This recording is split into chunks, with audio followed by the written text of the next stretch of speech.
folks in Chicago, Suzanne, I wonder where we got it. It's because Mom and Dad, Man and Tutu, in Chicago, it was an open place. There, you know, Dad would call. He called that non-member out of the audience to play Moon River in sacrament meeting once. He just said to him, "I don't recognize you. Who are you?" "I'm visiting." "Oh, what do you do?" "I'm a pianist at the John Hancock Center." "Oh, that's wonderful. Did you come up and play for us?" So he came up and played Moon River. But that's how my dad reached out to people. Yes. And so Suzanne, I thought it was normal. We didn't have to, but I'll tell you what, I did not listen when he said, stop right now. Go tell your building leaders this coming Tuesday night, don't call any of the kids, and the Strong kids will get here. Oh my gosh, I didn't know it was that bad. Oh yes, it was terrible, and I was weeping, and I stopped at Mom and Dad's house on the way home, and I said, I can't stand this, but I gotta listen to them. They said, don't listen to them. And they said, get John and Jasmine on the phone in Salt Lake. John was temple president. Jasmine was the sister to Mary G. Romney. And so, so I said, oh no, don't call them. I'm so embarrassed. I can't tell them what's going on in our stake. I should listen to my preacher. And they said, They dialed and put the phone in my ear. And they said, Suzanne has something to tell you. And I told them the whole thing. And John Kay laughs and he says, I'll take care of this, Suzanne. Thank you for calling. And then they put the... He called Mary G. Yes, of course, called Mary G right away. And in those days, they were giving every stake in the church the same theme that they were supposed to develop and speak at their stake conferences.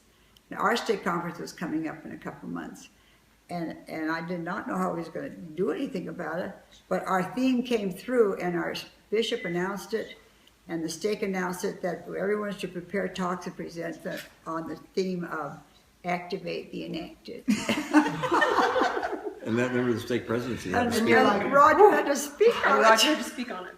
So do you think that came from? Oh, Mary G. Romney, Oh sure. yes, Mary G. Romney contacted our stake president. And he was a Keith counselor Hibblick was a in the smart guy. first presidency. He didn't diss his counselor. That would have been inappropriate. Yeah. He just changed things. So he probably didn't know what was going on. You think he knew what was going on, or? He didn't know what Roger was saying. I told him. He didn't know what Roger was No idea saying. what that man said. But I They stopped. backed you all the way then. No, I went into him, and this is what upset me, because as Randy said, he's not going to diss his counselor. And during my temple interview, when he said, do you always support your temple? I said, ooh, well, wait a minute, I just have had experience that. She said, yes, tell me. And I told him the whole thing, and I said, I haven't listened, and I'm very upset about it. And he said, thank you very much, Sister Mary. Let me sign your recommend. Tell her, Rita. That means I support you. Yeah, because she He said, I don't signed it. support this member of the He's not going to presidency. speak against Give me your his counselor, recommend. but He he signed So it. he's saying it's But okay. I didn't know that then, course. and I walk out weeping because I'm thinking, oh my gosh, he You didn't didn't read that. agree with me. But so I stop at Mom and Dad's house, and then they say, don't worry, we'll call John and Jasmine. That's funny, John. Wow. They'll Never heard this one. right now. They'll nip that in the bud. And they did. It was very good. What did you learn about working or serving those that felt offended or hurt? Who felt offended at First of me? all, The Dad, naps, the woolies. my dad, Oh, Michelle Virgo. my dad said to me once, he said it to me 100 times, if you're pleasing everybody, you're doing a bad job. that's Yeah. right. In one way or another, he told me that over and Yep. over again. And he's trying to prepare me for it, because I really love being stake president. I love being the stake young men's president. I love being the bishop. But you're going to have some people who just don't like you for whatever reason. Maybe they have problems at home, or maybe I made a mistake. But there was one lady in the stake who wouldn't speak to me, Joy Hall. She was really, I was a counselor. Well, she wouldn't speak to me because she didn't like the way she had been released from a calling, and I agonized over that. I would say hi to her at church and try to touch her, and rah, rah, rah. And my dad kept saying, "You can't please everybody."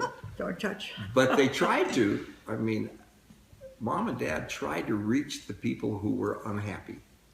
And my dad's famous saying, "How's it be able to be so good looking?" Or anything he could say to melt someone who was offended or unhappy. And people come, "You're the only guy who likes me." Anyway, so how do we deal with it? You just keep Or sometimes trying. you can't deal with it. You don't know what to say, and people have a right to do what they want to do. But I don't generally, think there was a Susanna, lot of them, were there? oh no, you tried. You got those girls who were crazy, and Took them to some of the South Bay. guys. You took them where? No, I didn't. I just took that one girl. To the clinic. And I talked and talked and talked and talked to her, and I said, "This is the last time I'm ever taking her again." She just felt like this straightened out. How's your battery? Mine's But and remember, we had Jeff Jackson's daughter. That was a tremendous Choose a challenge. Crystal Alicia. Wendy? Alicia Jackson. Oh my gosh, it was a terrible problem. Her husband's the bishop now. Well, Alicia Alicia Jackson. Jackson's husband. yes, is he? Yeah.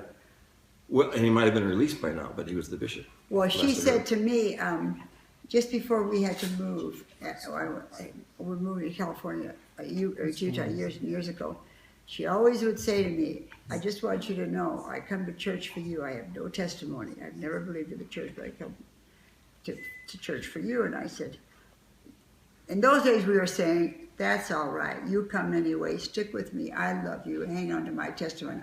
Nowadays I hear them say, "Oh, they've got to have their own testimony." And- Nobody says don't come out. Well, I say we'll take you on any terms. that's right. When You they have say to. they're not sure about the But testimonies. that's right, and I remember saying. Well, that was one of the talks tonight at priesthood, that we love these people and we never give up, and we express the three things. We smile. What were the three? What were things? they? Which talk was that? This afternoon. Was that this afternoon? Go the extra smiling mile. Go the second Smile. Express your Oh, love. yeah. And express love. See? Well, that's good. That's what our singles ward does that. They're great about that. All they do is talk about the atonement and don't give up. And you come, we don't care what you've done, we don't care where you've been. You're Oh, with us. wow. Really, Well, really you- good about it. What, you know, it does prove to continue on and not lose heart, because you have a tendency to think, well, they're not going to respond. But I remember our very last day in that ward, when Wendy was there probably, while we were saying goodbye, this is the last testimony meeting, we're moving out right that week. And Alicia Jackson gets up, and I thought, oh She no. was tough. She I was thought, oh was no, tough she's as not gonna nails. bear a testimony, what is she gonna say? Is she gonna tell all these girls the church isn't true? What is she gonna say? But she didn't say that, and she didn't say the church was true. But she said, I only say that I can believe in the church because Suzanne wants me to have a testimony. Thank you, okay. And she didn't say much more than that. But the next thing I knew, she was getting older. It was called to a mission. I thought, oh my gosh, she's had changes. So she's called to a mission, and we're living here, and in Provo. I mean, we're the Linden, and we got a call from the MTC, and they said we have a girl here who is at the MTC being prepared to leave her for her mission, but she's very concerned and wants to go home. But she does know you, and we've talked to their family, and would you pick her up? And I said, who? And they said, Alicia Jackson. I said, can I talk to her? And it was very unusual that they said, come and pick her up, and that Jeff Jackson called and said, please get her, and then take her. So I took her to our house, and I said, well, what's the excuse that I've taken you out of the MTC? What are you saying? And she said, I just said I was sick, and I didn't think I could stay, and I didn't feel good.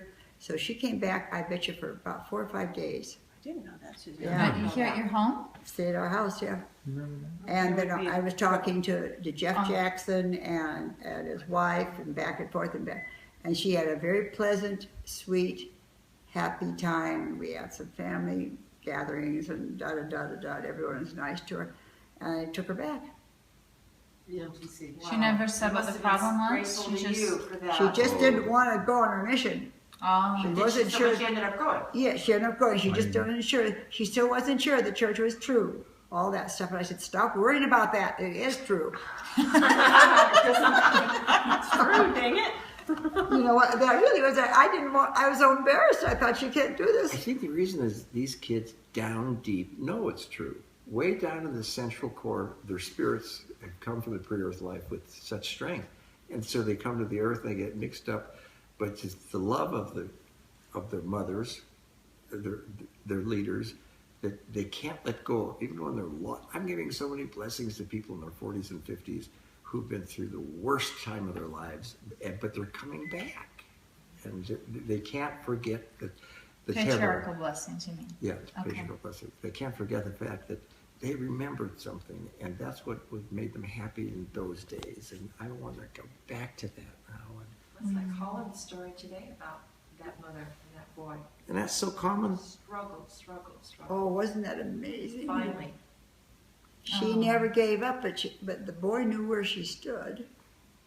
well, and he came around, but then he was also smart to say, I know this can't happen. Every time. Every time. Oh, you bet you got set up. But it can happen eventually. But it can, eventually. Maybe in the next life. Often in the next life. Often. Okay, so my next question is, a leader often has a vision of what they want to accomplish, but they also need to listen to other people's ideas. And so how do you try to balance your own vision with including other people's ideas and suggestions and keeping things unified? Especially if Do you you know know, their ideas are not good. because we're prominent in the stake took on a personality of the Turner Feelings. Reed Payne, he went to the stake presidency, and when Sharon and Grant were the branch presidents of the Spanish branch, Sharon had them over at the house, and they didn't speak Spanish, but they treated them like $1 million. They were kind They of. loved So the philosophy of the family, and when I was ever going to have anything of major importance go on in the stake, like July 24th, which is always a monstrous deal, I'd ask one of my sisters to be in charge, or my other sister to be in charge of Saturday's Warrior, to be in charge of at the high school. And so generally we didn't have a lot of complaints because everybody surrounding us They were agreed with pretty us. nice. I don't remember a lot of conflict. Bonnie and Sharon and Suzanne really were that stake. Well, They you- were. you had a Sharon lot. as well. What? He had a lot of, because there was a lot of family, Well, there was a and lot of you support. had You Larry had in there, in-laws and too. you had And they would Steve, and whisper you Oh, had- yeah. their She support was a of me. bishop, and then They Larry were- became bishop, and And because they were loved and appreciated, like all my sisters were, they were, all three of them, loved and appreciated. And here, Larry becomes the bishop. And- Thank you, Randy. Oh, well, think about it. I mean, and Larry becomes bishop of the biggest, strongest ward in the stake, and he's got the same philosophy. So it just But it was a does- time. People talk about it as Shangri-La, and it's not President Turner. It really isn't. It was this whole doggone family. And it started with Nana and Tutu. yeah, stepmom. Kids in Chicago who didn't know what was going on. My parents, they weren't even going to church for a while when they first got there. They couldn't find the church. To their influence on hundreds and thousands of people. Where do you think they got it from? Where? She always said Jasmine. Yeah, I don't think they Jasmine got Potter. it from Phil. My grandfather was a pretty tough customer. He was a good guy, and he stopped smoking. But Phil Bateman. yeah, and my grandmother was a shy, dog. wasn't she? But my dad's parents were immigrants. I mean, they were just crazy. Oh, yeah. Sybil always told me that Phil and Josie always argued after church because he was the very visitor. last person in the church. He had to talk to everybody. He was that way.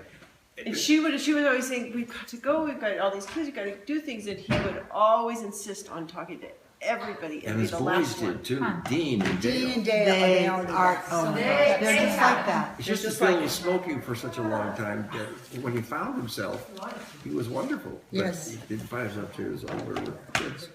But you know what, there is some of that comes from, and then John and Jasmine were a tremendous influence on Mom and Tremendous Dad.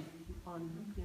For goodness. For goodness. They weren't outgoing. But like they Mom weren't and as Dad. warm as Mom and Dad. I It was think like that- Keith and me, Dad and John, John Kay. I feel like they learned a lot from Mom and Dad because they would say on They did. every Sunday night when we go over there to play rook, and they would say to Mom and Dad, "Tell us what's going on. Please tell us what's going on. No one talks to us. No one tells us." They were willing to listen and they Yeah, cared. they wanted to know, and they had great faith in what Mom and Dad told them. So, I talked to Marianne. Marianne is cute with her little hat. Do you wear that very often? I mean, in I public? just got it. Do you like her shirt? What does it say? My